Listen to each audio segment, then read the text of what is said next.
Written by Carlos Anderson and Johnny Earl. Part of their collection.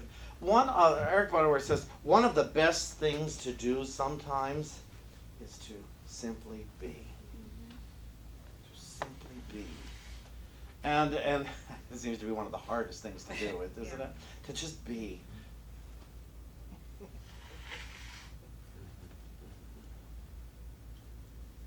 come on, there's got to be more to do than this. I've got things to fix. I've got to fix my life. Be. Be, that's stupid. To be. I'll sit and be. I can't do this anymore. I'm bored.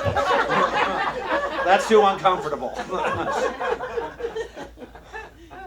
Can I make potholes or something? Crossword puzzle, jigsaw puzzle, something. This is just. How long do I have to do this? Oh, I'm never going to get to do anything again in my life. I just have to sit here and be. God's mean. God is so mean to do this to me. One of the best things to do sometimes is to simply be. Is to simply be. Imagine that. And years ago, I learned this in my healing process. Frequently on a Saturday night when I had no one to be with. and oh man, this is brutal. But by the end of that Saturday night, often sometimes just waking up on Sunday morning, suddenly I felt better than I had in days. 6 o'clock on Saturday was painful looking at the rest of the evening before me. But 9 o'clock on Sunday morning was pretty good. I hadn't done anything to hurt myself in a whole day. I hadn't been unkind to myself all the previous evening. And so to look at that and say, oh, maybe there is something to this being thing. Maybe there is something to this that I hadn't looked at because I was so busy doing. Trying to be a human doing. And wondering why I wasn't finding any peace, why I wasn't finding the joy that's promised. You go to church, maybe you go to a 12-step meeting, and you go somewhere, you read a book, and you are entitled to joy. You are entitled to peace. You are entitled to love. Well, yes, we are. It is our divine inheritance. But if I'm trying to get it, I'm missing the point. If I'm running around trying to get it, I'm missing the fact that I already have it. I can't get love. I can't get peace. I can't get joy. There's not one single place to buy it. There's not a pill to take for it. And sadly, there's not even a friend to give it. Sadly, it would seem. But when I remember that I have it, I can offer it. And I think that's kind of lovely. Let me read you this. Unity's co-founder, Charles Fillmore, they put out a book of a lot of his talks years ago, a lot of his writings. And this Dynamics for Living, it's one of my favorites of the Fillmore collection. And because it's a whole bunch of topics. And the second chapter is called God. And Charles Fillmore said, the starting point in spiritual realization is a right understanding of God. So we hear, that's the starting point. The starting point isn't to clean your house. Starting point isn't to get a job and a bunch of money. Starting point isn't to get a relationship. The starting point in spiritual realization is to get a right understanding of God. He says, by describing God with words in our human way, we are but stating in the lisping syllables of the child that which in its maturity the mind still only faintly grasps. Words never express that which God is. Now, it doesn't mean we're going to stop trying. But let's all know that every word, I can never tell you what God is. I can only tell you about God. I can only tell you from my own understanding place. I can't even tell you from Charles Fillmore's understanding. I can tell you from mine. From mine. And I love this at the bottom of the page. She says, we must drop the complex and find simplicity before we can know God. So you see, knowing about God isn't the same as knowing God. All my lofty words about God, I could take God as omnipresence, God is omniscience, God is omnipotence. Oh, it's lovely. It's just lovely, but that doesn't let me know God. Knowing God is knowing God. And there aren't words to describe it.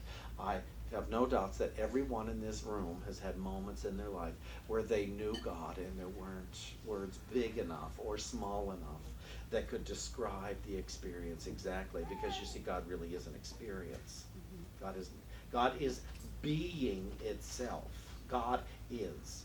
God just is. And it's very frustrating to the intellect. It's very frustrating to the egoic mind. It is very frustrating when I want to tell you a story about God. Oh, see how good God is. See how good God is. Some of you have heard this story before. Years ago, I was at a Unity event in Kansas City, and a woman was telling me, a big shot in the Unity movement, was telling us a story about how she'd just been coming back from Paris. And that she was in a waiting room, and there were 2 planes going to America. And she was on the one flight here, and the shoe bomber was on the other. And she said, that's how good God is. And I said, does that mean that God was crap on the other plane?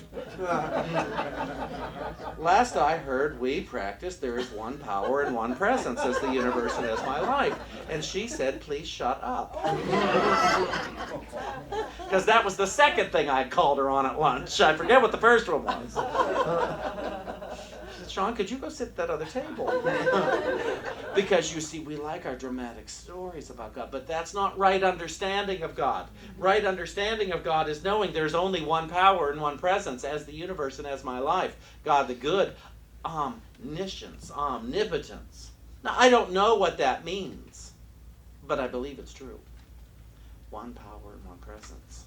One power and one presence. And I'm busy preaching duality half the time, not to you, but to me. As I drive down the street, as I go to the store, as I look at my wallet, my checking account, as I look at my dinner and how well it's served, as I listen to people talk to me, I'm preaching duality to myself instead of oneness, instead of unity, not unity movement. But that we are a unified movement because we are created in the image and likeness of this divine being, this being that is, not that is something, but that just is. If we sit here right now in the isness.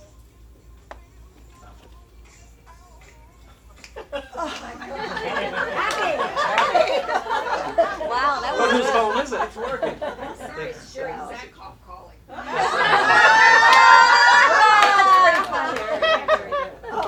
There we go. That's okay. So there's nothing like timing.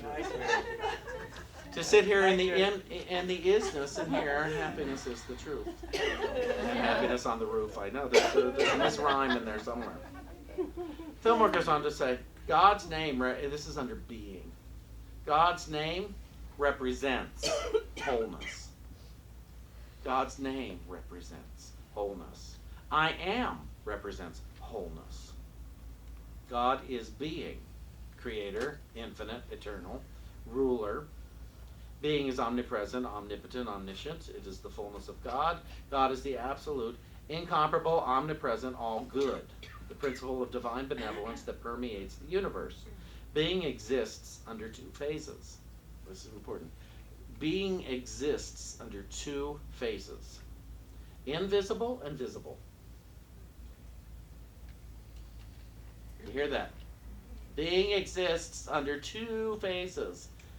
Visible and invisible. The visible comes forth from the invisible, not the other way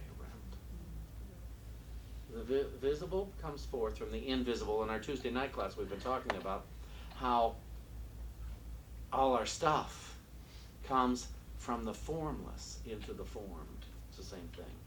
See, in the formless, it is still a divine ideal. It's just a divine ideal.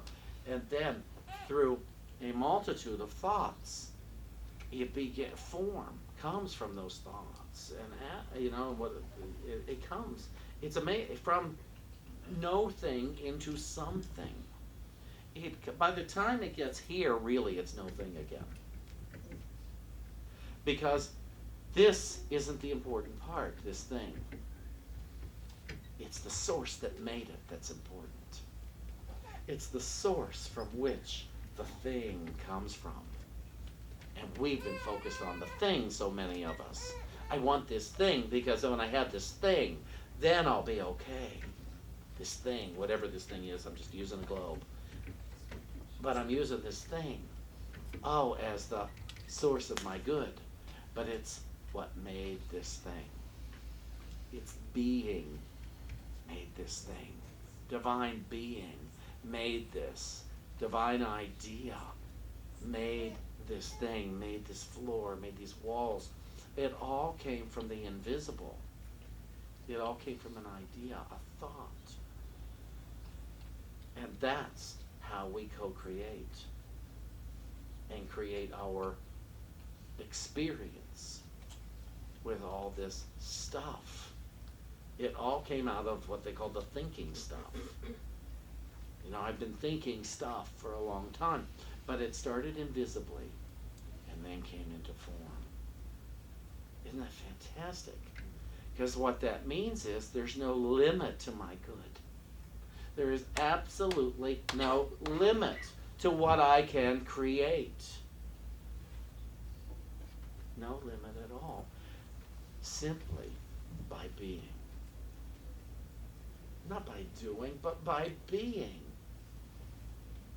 I think this is a cause for great celebration. I've been thinking I had to do all this time. And I'm not saying we don't move our feet. But I do not create that unto my intellect. I do not create this floor by my intellect.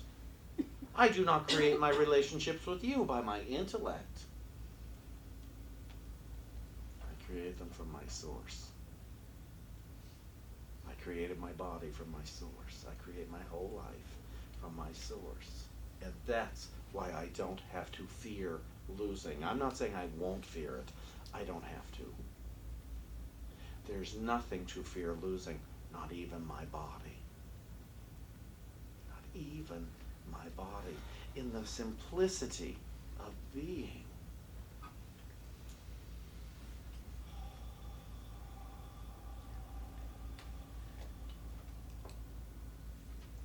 In the simplicity of this moment, there is not one thing we do not have. In the simplicity of being, there's nothing lacking in this moment. And I've had people try to argue with me, and it's like, no. Well, yeah, but my rent's not paid. I said, yeah, but that's later. The landlord's not in this room right now asking you for cash. Yeah, but I might not eat later, but that's later. Right now, there's a kitchen full of food. If anybody's hungry, there's food over there. Right now, I have food to eat. Right now, I am loved. I am so loved right now. I look at this room, and I see representatives of love. How about that? And if you look around the room, you will see representatives of love. And some will be showing you the love you'd like to see, and some will be showing you the love that you are horrified about thinking. In the simplicity of being, though, there's no absence of love. In the simplicity of being, my source is here. It's funny, the Lord's Prayer says that our Father which art in heaven. Father represents creator. It doesn't represent a gender. That's, the people who put the Bible together, they made it gender specific. But in truth, there is no gender in truth. There's no he, there's no she in truth. But you look at that prayer, and you take the limited thinking out of it. And heaven is a state of mind. And so what it is source, which is in my mind. Hallowed be thy name. Hallowed be thy name. And what is thy name but I am? My I am identity. Thy kingdom come, thy will be done as it is in earth, which is the body, as it is in heaven, as it is in my mind. So what we're saying is, my body is going to reflect what is in my mind. And what I want, therefore, are the highest thoughts in my mind, so that the highest result is in my earth, my body. You look at this more metaphysically. The highest, I want matching. The highest thoughts, not in my head, but in my mind. I want my body to reflect that, because my body is reflecting what I'm thinking. My body is always reflecting what I'm thinking. And so there's no punishment, there are results. And some of us who have a stronger constitution don't experience some of the harshness of our thoughts the way others do. And so, but there's no punishment, there's just disposition. And so our Father which art in heaven, hallowed be thy name, thy kingdom come, thy will be done. To kind of get it in order. Then it says, forgive us our some say debts, some say trespasses. It's all the same thing. And it's, again, equal billing. As I forgive. See, I am forgiven as I forgive. But it's all about a new thought. It's all about a true thought in that Lord's Prayer there. And this is all the simplicity of being. As I give, I get. But it's not reward. It's not. What it really is as I see, I experience. As I look into the mirror, which could be you guys or the mirror myself, what I'm seeing, what I'm thinking, that's what I'm experiencing in some form or another. It's not about that God on high is doing something. This is not a plea to get God to do something. This is a series of understandings that I have been given something. I've been given mind, divine mind. And I've asked a couple of classes this week if they would become ambassadors for the eradication of guilt on planet Earth. Thank you. So that there is no more, you stupid idiot. You missed the mark, you stupid idiot. There's just, I missed the mark. Okay, I can hit it this time. So, forgive us our debts, our trespasses, as we forgive those trespass against us. As. It's always as. It's at the same time. So you see, in the simplicity of being, when I just sit,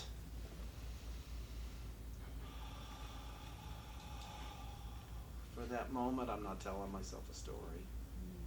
For that moment, I've simplified everything because I haven't told myself one single story that's not true.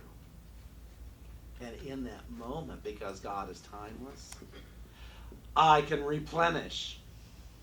I can refill the vessel. All of the intelligence. Truth can permeate all of the intelligence in my being in that millisecond.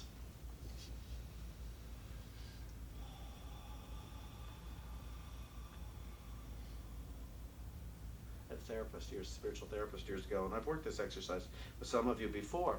He used to ask me, he'd say, Shawn, open your mouth as wide as you can and breathe and go like this.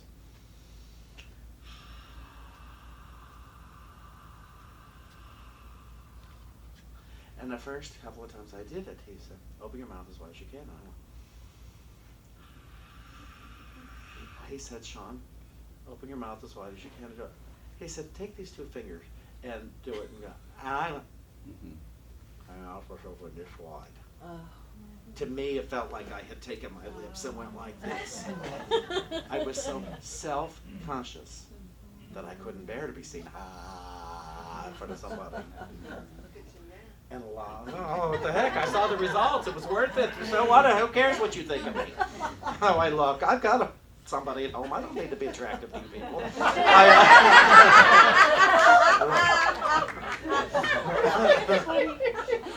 I need to be healthy and whole. I need to be well developed spiritually.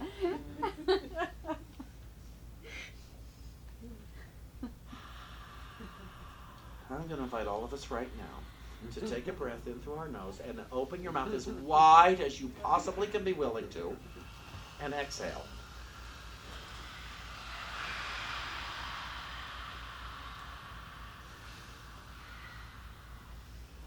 Most of you are doing it. A couple of you are still a little embarrassed. I see a couple of people.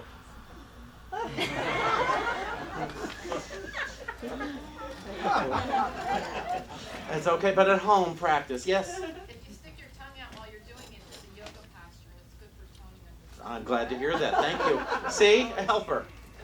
The simplicity of being. In the simplicity of being, it's not that you will be loved, it's that you can become aware that you are loved. It's not that you will get healthy, it's that you can become aware that health is a reality. It's not that you will get wealthy, it's that you will become aware that wealth is a natural part of living. How fantastic that in the simplicity of my being, all my good is available now. Congratulations to me, to you, to all of us all at the same time.